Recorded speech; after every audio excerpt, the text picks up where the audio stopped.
இந்த இடம் யாரோடது சார்? ஒரு காலத்தில் என்னோடய வீடாக தான் இருந்தது, 4 வருஷத்துக்கு முன்னாடி வரைக்கும். ஒரு பீரியடில் இங்கே தான் நான் ஃபேமிலியோடு இருந்தேன். இந்த இடத்துக்கு வந்ததுக்கப்புறம் தான் எனக்கு கையிலுக்கு கல்யாணம் ஆகி இங்கே தான் குடும்பம் நடத்திக்கிட்டு இருந்தோம். அப்புறம் நாங்கள் வேறு ஒரு இடத்துக்கு போய் அங்கே செட்டில் ஆகிட்டோம். அப்புறம் ஒரு 4 வருஷத்துக்கு முன்னாடி ஒரு ஃப்ரெண்டு ஒருத்தர் கேட்டார். அவர் பெங்களூரை சேர்ந்தவர். சார் இந்த இடத்த கொஞ்சம் கொடுத்தீங்கன்னா எனக்கு ரொம்ப யூஸாக இருக்குன்னு சொன்னார். சரின்னு கொடுத்தாச்சு. இப்போ யாருக்கும் இது ஏன் இடம்னு தெரியாது. நம்ம மொத்த இடத்துக்கு போகணுன்னு வச்சுக்கேன், அவங்க நிச்சயமாக ட்ரேஸ் பண்ணி வர சான்ஸ் இருக்குது. இப்போ இந்த இடம் பெரும்பாலும் யாருக்கும் தெரியாது. நான் அவட்ட கொஞ்சம் நேரத்துக்கு முன்னாடி சொன்னல, அது மேல் ரோட்லேருந்து பார்த்தா இந்த வீடு கொஞ்சம் மரங்களுக்கிட்டே தெரியும். ஆனாலும் அதை தேடி வரமாட்டாங்கன்னு ஒரு நம்பிக்கை தான். ஆனால் இந்த போலீஸ் ரெக்கார்ட்ஸ்லாம் இருக்குது இல்லையா, அவங்க எந்தெந்த ஏரியாவில் என்ன வீடு இருக்குன்னு பார்ப்பாங்க. இது கோம்பை ஃபாரஸ்ட் பகுதி. இங்கே இந்த வீட்டுக்கு யார் ஓனர் என்னங்கிற விவரமெல்லாம் அவங்கள்ட்ட இருக்கும். அவங்க ரெக்கார்ட்ஸ் படி பார்த்தா ஏன் பேர் இதில் இருக்காது. அதனால தான் அது நமக்கு சேஃப்னு நான் நம்புகிறேன். நம்ம கீ கொடுத்த பெரியவர் தானே இங்கே வந்து பார்த்துக்கிறாரு. அவர் வாரத்துக்கு ஒரு முறை தான் வந்துட்டு போவார். அவர் ஒருத்தர் வர்றது யாருக்கும் தெரியாது. பேத்துப்பாறையிலேருந்து வர்றாருல்ல. எப்படி இருந்தாலும் இந்த மேலே சுற்றிக்கிட்டு இருக்கானுங்க பாரு, புலிகேசிக்காங்க. அவங்க ஸ்மெல் பண்ணி இறங்கிடுவானுங்க. நமக்கு 2 நாள் தானே, நம்ம நாளைக்கெல்லாம் கிளம்பிடலாம். அது வரைக்கும் இது சேஃப் தான். இப்படி நடந்து நினச்சி டென்ஷன் ஆகாத, நீ கொஞ்சம் ஃப்ரீயாக இரு.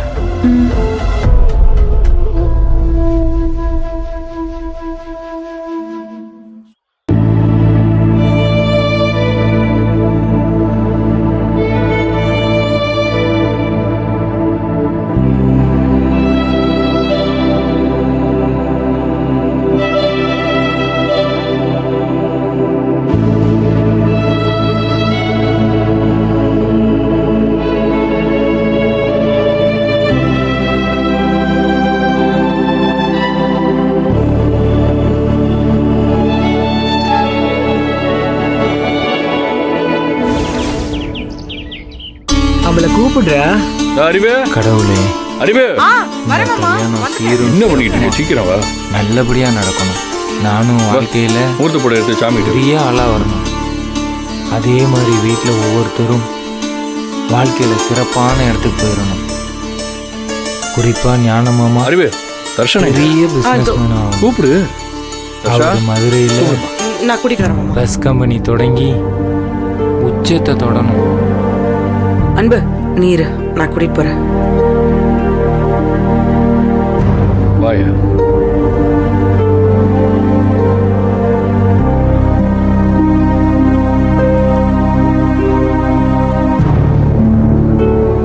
உங்களுக்காக தான் வேண்டினேன்.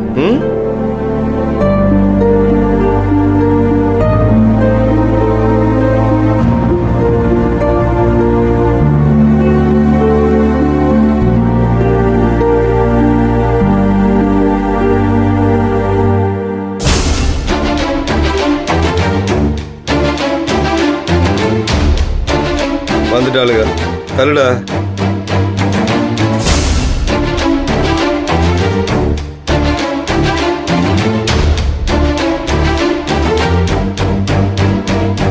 எதுக்கு இப்ப இந்த புடவை எடுத்துட்டு வந்து இங்க வைக்கிறீங்க?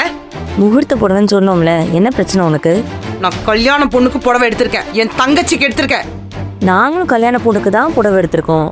என்ன வேணும் உனக்கு? எத்தனை தடவை சொல்லணும்? ஏமா சும்மா பேசிக்கிட்டு இருக்காதேம்மா, எல்லாம் நல்லபடியா இருந்தா போதும். எப்பா நல்ல செகுனம், கவுளி கத்துது பாரு. இனிமே எல்லாம் நல்லபடியா தான் நடக்கும். அத்தை, அது எல்லா இடத்துலயும் தான் கத்தும். டேய் வாயை மூடுறேன். அவளையும் அந்த செனனையும் கூப்பிடுப்பா. அதெல்லாம் ஒன்றும் தேவையில்லைம்மா. இந்த வீடு நல்லா இருக்கும்னு நினைச்சிருந்தா இப்படி ஆட்டம் போட்டு போலவ எத்தனை கூத்தடிச்சாவ. அவ அங்கேயே இருக்கட்டும். எப்ப தர்ஷா இங்க வா. அப்பத்த காலில் விழுந்து ஆசீர்வாதவங்க. வாங்க. என்னடா இவன்? என்ன தூக்கத்துல நல்லா தூக்கிட்டு இருப்பா, வந்துட்டாங்களா? நல்லா இரு. இந்தா தர்ஷா, அப்பா காலையும் சித்தப்பாங்க காலையும் விழுந்து ஆசீர்வாதம் வாங்கிக்க. நல்லா இரு, நல்லா இரு. நல்லா இருப்பா. போ. என்ன சித்தப்பா கால்ல விழு. டேய், டேய். மாப்பிள்ளை மட்டும் தனியா ஆசீர்வாதம் வாங்குறாரு, பொண்ணும் சேர்ந்து வாங்க வேணாமாக்கா? ஏய் கிறுக்கா. மாப்பிள்ளையும் பொண்ணும் சேர்ந்து தானே வாங்கணும். நல்லா இருடா. என்ன ஏன்டா உங்களுக்கு பாத்துக்க? அறிவு இருக்கா இல்லையா? நல்லா இருடா, நல்லா இருடா. ஏய் ஏய் அவ காலெல்லாம் விழ வேண்டாம் வாங்க. ஏய் இந்தாரு, எங்க வீட்டு புள்ள, எங்களுக்கு என்ன பண்ணணும்னு தெரியும். அக்கா நீங்க துண்ணூறு எடுங்க.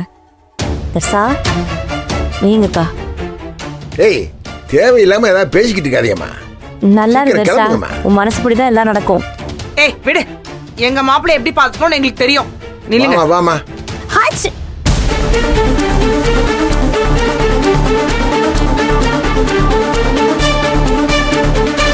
ஏய் என்னடி கிளம்புற நேரத்துல அபசகனமா தும்முற?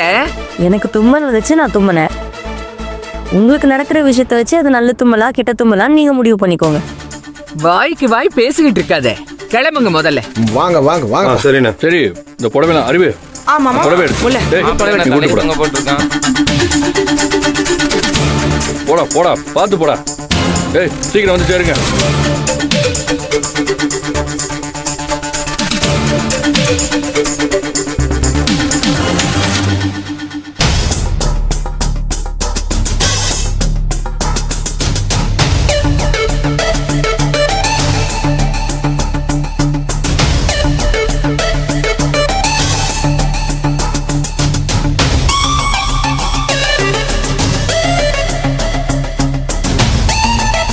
சக்தி, ஜீவானந்தன் சருக்கு ஃபோன் பண்ணி பார்க்கறியா?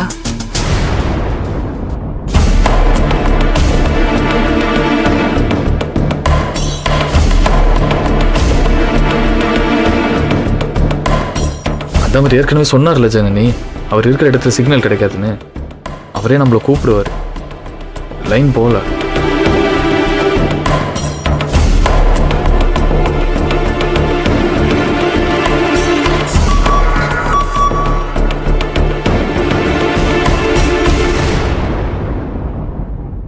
ஜனனி, ஜீவானந்தன் பத்தி ஏதோ நியூஸ் வந்திருக்கு. முக்கிய செய்திகள். ஜீவானந்தம் மற்றும் பார்கவி ஆகிய இருவரையும் புலிகேசி தலைமையில் தனிப்படை ஒன்று அமைத்து கொடைக்கானல் மலை பகுதிகளில் தீவிரமாக தேடி வருகின்றனர். மேலும் அவர்களை பார்த்ததும் கைது செய்யவோ அல்லது சுட்டு பிடிக்கவோ ஆணை பிறப்பிக்கப்பட்டுள்ளதாக தகவல் வெளியாகியுள்ளது. அதெல்லாம் ஒன்னும் ஆயிருக்காது, நீ பயப்படாத. ஒன்னும் ஆயிருக்காது ஜனனி, நான் சொல்றேன்ல, பயப்படாத.